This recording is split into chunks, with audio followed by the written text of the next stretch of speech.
In a fight where the odds, the momentum, and the power all seemed to favor Brian Norman Jr., Devin Haney walked into the storm and rewrote the script. What many called a dangerous gamble became a defining chapter of a legacy still being written against a younger, stronger, unbeaten puncher with everything to gain.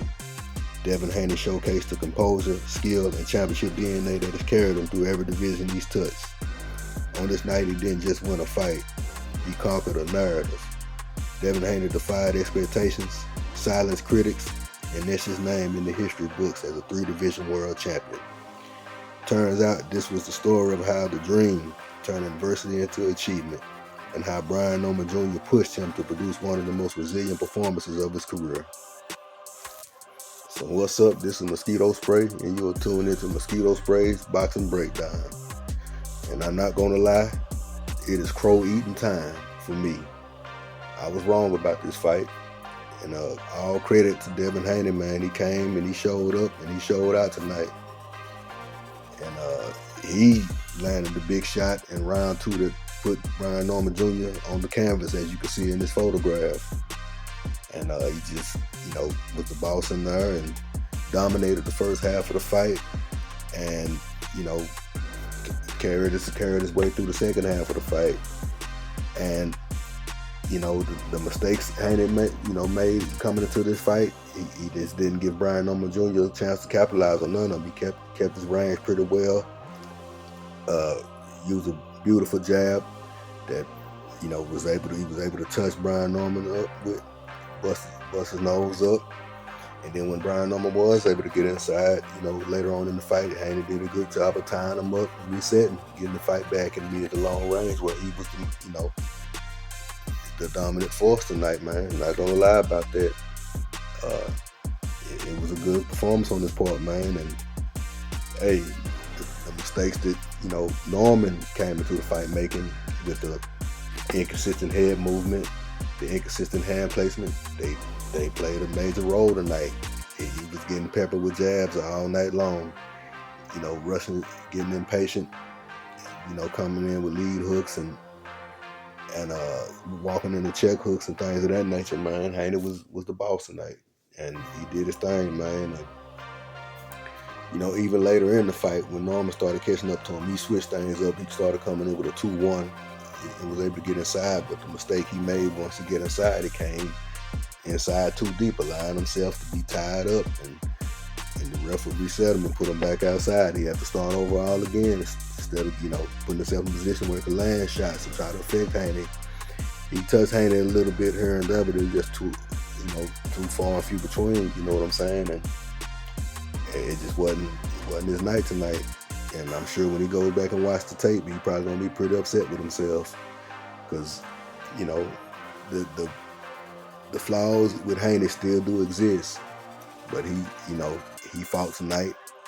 He know what's going on with him, and he fought tonight accordingly, man. And he came out on top. Credit to him, man. Now he's a 3-division world champion, and in my opinion, based on the guy he beat and looking at the other champions in the division, Haney right now is at the top of the division with this victory. So, I mean, hey, they say maybe next he'll get in there with Conor Ben, and I'd like to see that fight if it can happen, but who knows what's going to happen next. And Norman, you got to go back to the drawing board, man. He came up the hard way, and he had a chance on the big stage, man. He just came up short. He got to work on that head movement, man, and varying up his attack a little more. And because Haney just took advantage of him tonight. He didn't do enough work. He did a lot of waiting and allowed Haney to be first and dictate the pace, and just run away with the fight, man. Now, as far as how I had the end result, I had it more like the third judge. I didn't have it as wide as first two judges. I think the commentators were kind of skewing things with the commentary. I thought Norman, I gave him either 1 or 2 rounds over the first half of the fight. I'd have to go back and watch it, but then I did give him at least 3 rounds over the second half of the fight. So, you know, maybe 7-5, 6 apiece, which even if it's 6 tight, you still got Haney winning like the last judge, 14-13, because of the knockdown. So Haney clearly won the fight. No controversy at all and no excuses, man. Hey, credit to Devin Haney. He's a 3-division champion, and he's further cemented his legacy. And, you know, his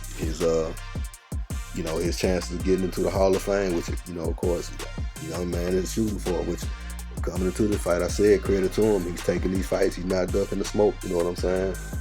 So his next fight, maybe it'll be a unification with one of these other champions or a big fight. We'll see. But, yeah, credit to Devin Haney. He's now the WBO world champion, welterweight. And like I said, Brian Norman Jr. He can bounce back. He can still beat a lot of these guys in the division, man. And he's still a very dangerous fighter. He just, like I said, he just had the wrong attack tonight and just didn't capitalize on the opportunities that were there. So yeah, credit to Haney. Now, as far as the other fights on the card, in the first fight, I predicted that Mason was going to stop Noakes by round 7. And of course, that fight went the distance, and Mason did get the victory like I picked him, but by unanimous decision. So I got that one wrong. You know, as far as the way the result went, I got that one wrong, but I was right with the winner. I had picked Bam Rodriguez to stop Martinez in round 6. Martinez was a little bit more durable, and Bam Rodriguez seemed like he was trying to punish the man, so it went on a little longer. Bam caught him with a beautiful left hand pull counter in round 10 and put him out. Brilliant performance by Bam Rodriguez, and it's more evidence why I have him as number 4 on my pound for pound list, and he's not, you know, he's not going nowhere. And credit to him, he's now a 3-belt champion and a lineal champion at 115 pounds. And then in the last fight, I picked Benavidez to stop Yard in the 8th round, and I believe he stopped in the 8th round. It may have been the 7th, but yeah, did get that one right. So I went 3-1 on the night. But of course, the big one on the night that everybody was talking about was Norman versus Haney. And like I said, I'm eating my crow. Credit to Devin Haney. He's a 3-division world champion, man. Got to give a young man credit, you know. He did his thing, no matter, you know, what we think about him. Some people were complaining about, you know, the holding and grabbing at the second half of the fight. Hey, he was in there with a guy that, you know, was still dangerous. He had to, you know, do what he had to do. You know, he won the fight. Credit to him, man. Norman, hey, if he didn't want to be held, he had the ability to stop that from happening. He had to do the things to make that holding less effective. He went, like I said, when he got in, because he had opportunities, he had hanging on the ropes a lot of times. He just went in too deep and allowed himself to be held. And, you know, you got to create that space, get your shots out, man. He didn't do that. Devin Haney, you know, he knew what to do in that situation. He came out on top, man. So that's what that is, man. And, you know, hopefully, you know, with Mason, he can get one of his other champions in the ring and try to unify. Bam Rodriguez can try to go for that 4th belt and become undisputed at 15 and then go up to 18 after that. And Benavidez, you know, he got his first stoppage tonight at 75, and, you know, maybe he can get one of these other guys to get in with him. And I believe Bivol and Benavidez, I'm not sure if they're going to have a rubber match or what right now, but, Benavidez did say he's going up to cruiserweight to fight Zerto Ramirez. Now, that's going to be a magnificent fight. And maybe the winner of that fight can take on Jair Batalha, who was a very dangerous man and nothing to be played with.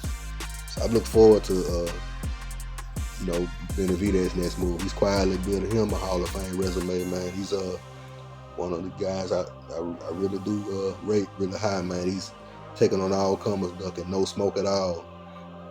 And he's going about it the right way, you know what I'm saying? He stopped Yard tonight, and he said he felt he did him more impressive than Kovalov and Benavidez, and I definitely have to agree he was more impressive than Kovalov. And, you know, I guess the argument can be made between him and Benavidez, but nevertheless, it was an impressive performance, man. You know, Yard was able to land a big right hand in the 6th round. Benavidez weathered the storm, and like I knew it would happen. That second half of that fight, he started coming downhill with them behind that power jab and them combinations, man. Y'all just couldn't keep up. And that last left hook, man, on the ropes, he made Yard wilt. The ref knew he had to come in and stop it, man. And credit to Benavidez, man. And that's what that is. But hey, drop your comments. Let me know what you think, what you want to see these guys do next. Where do you put Haney at 47-9? What you see Norman doing in the future? Mason at 35. Baron Rodriguez, do you want to see him go, if he gets, undisputed at 15, you want to see him go to 18 next, or jump up to 22 and fight anyway? Which, me personally, I don't think that would be, the right decision right now. And then what you want to see Benavidez do next? You want to see him fight Zerto or do something else at 75? Let me know down in the comments, man. Like, comment, subscribe. Appreciate y'all. Catch y'all on the next one. Y'all take it light.